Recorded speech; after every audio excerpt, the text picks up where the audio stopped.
आज का टॉपिक है चिंतन के तत्व, फैक्टर्स ऑफ थिंकिंग। चिंतन के तमाम तत्व हैं मनुष्य के मस्तिष्क में। किसी वस्तु के प्रत्यक्षीकरण के समय वस्तु की प्रतिमाएं बन जाती हैं। प्रत्यय वस्तु की अनेक गुणों से निर्मित एक पैटर्न है। यह प्रत्यय भी चिंतन का तत्व है। इस प्रतिमा और प्रत्यय को एक सूत्र में बांधने के लिए भाषा की आवश्यकता पड़ती है। चिंतन के कुछ प्रमुख तत्व इस प्रकार से हैं। पहला, प्रत्यय, जिसे हम कॉन्सेप्ट कहते हैं। चिंतन शक्ति का सबसे प्रमुख और प्रभावशाली तत्व जो है वह प्रत्यय होता है। प्रत्यय से विचार शक्ति में तेजी आती है, तीव्रता आती है। प्रत्यय का प्रयोग अधिकांशतः उम्र की बढ़ोतरी के साथ होता है। मस्तिष्क में जो प्रतिमाएं बनी रहती हैं उन पर तमाम नए नए अनुभव अंकित होते रहते हैं। इन्हीं सब अनुभवों के मिल जाने से प्रत्यय का जन्म होता है।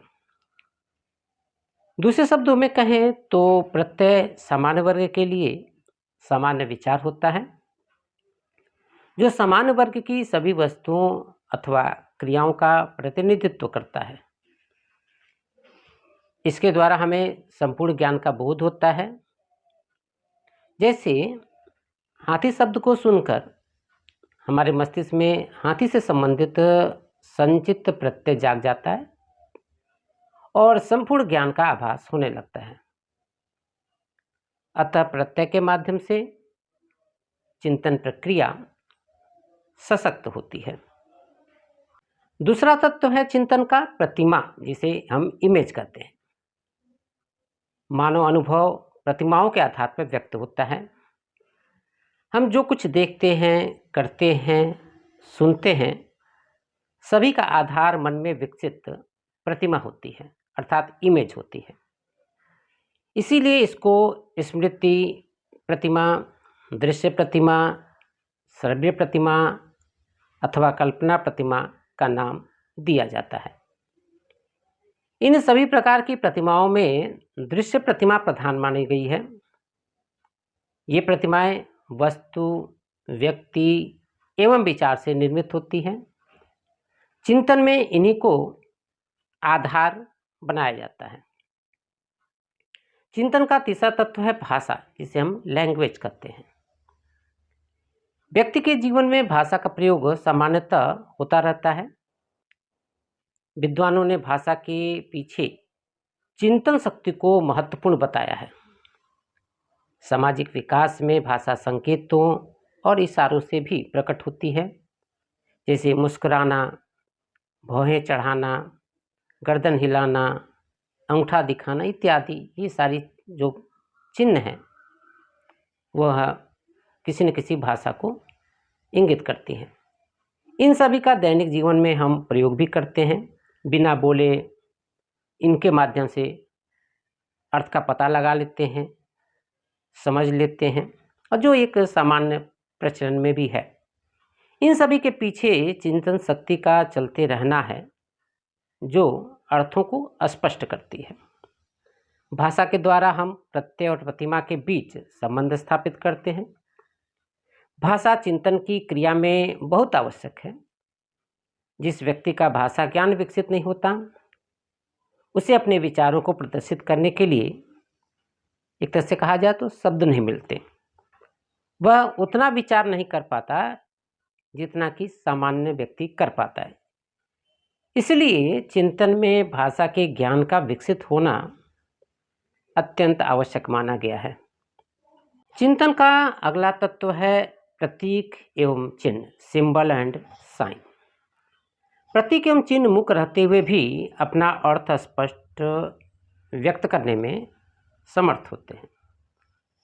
जैसे सड़क पर बने हुए प्रतीक चिन्ह सही गति या सुरक्षा को स्पष्ट करते हैं। इससे समय और शक्ति की बचत होती है। बालक विद्यालय के घंटे या घंटा में अंतर कर लेते हैं, क्योंकि उसे सुनकर उसकी चिंतन शक्ति अर्थ लगाती है। इस प्रकार गणित में प्लस इंटू यानी कि गुणे का चिन्ह अपना अलग अर्थ स्पष्ट करता है कि हमें क्या करना है। चिंतन का अगला तत्व है सूत्र या फार्मूला। हमारी प्राचीन परंपरा रही है कि हम ज्ञान को छोटे छोटे सूत्रों में एकत्रित करके संचित करते हैं। इनमें गणित और विज्ञान के सूत्र आते हैं। भारतीय ज्ञान संस्कृति के श्लोकों में संचित है, जिसकी व्याख्या से अपार ज्ञान प्रकट होता है। सूत्र को देखकर हमारी चिंतन शक्ति और उसमें निहित संपूर्ण ज्ञान का प्रकटीकरण होता है। इन तत्वों के अतिरिक्त अन्य कई प्रकार के तत्व चिंतन में होते हैं। प्रसिद्ध मनोवैज्ञानिक वुडवर्थ ने 5 प्रकार के तत्व बताए हैं। पहला है किसी उद्देश्य की तरफ उन्मुख होना। दूसरा है उद्देश्य की प्राप्ति के लिए चारों तरफ रास्ता ढूंढना।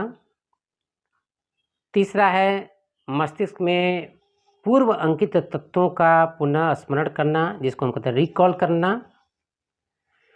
चौथा है स्मृत तथ्यों को नए ढंग से बांधना, प्रस्तुत करना। और 5वां है आंतरिक श्रव्य वाक्य गति एवं मुद्राएं। आज के लिए बस इतना ही। धन्यवाद।